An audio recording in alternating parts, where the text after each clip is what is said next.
Hello mga maralita. Andito naman po kami. Welcome to my vlog. Pauwi na naman po kami ngayon. At ito po, ang ganda po ng aming... Anong klaseng prutas o gulay ito? Parang bayabas. Mahirap po talaga ang bundok.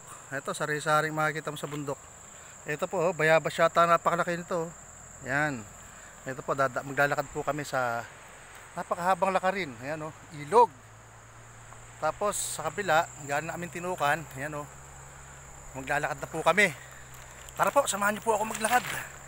Ito, may dala na naman po akong pananim para sa kabilang lupa. Napakahirap po talaga maging mahirap, mga kamaralita. Ang layo nilalakad, wala sarili na sasakyan eh. Kung may sasakyan man, di naman pwedeng itawid ngayon dahil malalim ang ilog. Kaya ito, tiyaga-tiyaga sa lakad. Ayan po ilog, napakaganda po ng ilog, ang linaw ng tubig. Ayan po oh. Malalim po ngayon ng ilog mga kamaralita. Kung mapapansin nyo po, talagang malawak, malapad yung ilog ngayon. Kaya ito, tiyatyaga kami yan. Sinira na nga po pala ng bagyo yung nakaraang yung daan dito, ayun yung nakaraan. Sinira po ng bagyo yan. Ayun oh, kung makikita nyo, bitak na. Nabiyak na intulay ang kalsada.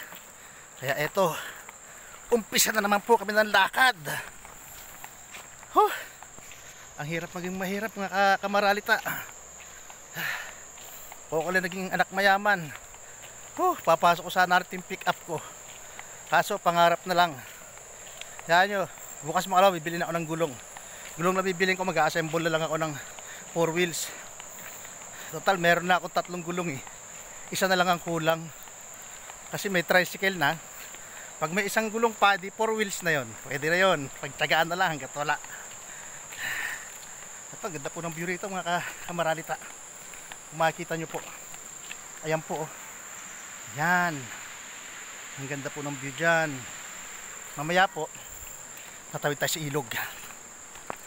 Medyo putulin ko muna. Pag ito yung chilo, tsaka na lang bubuksan. Okay po, bye bye.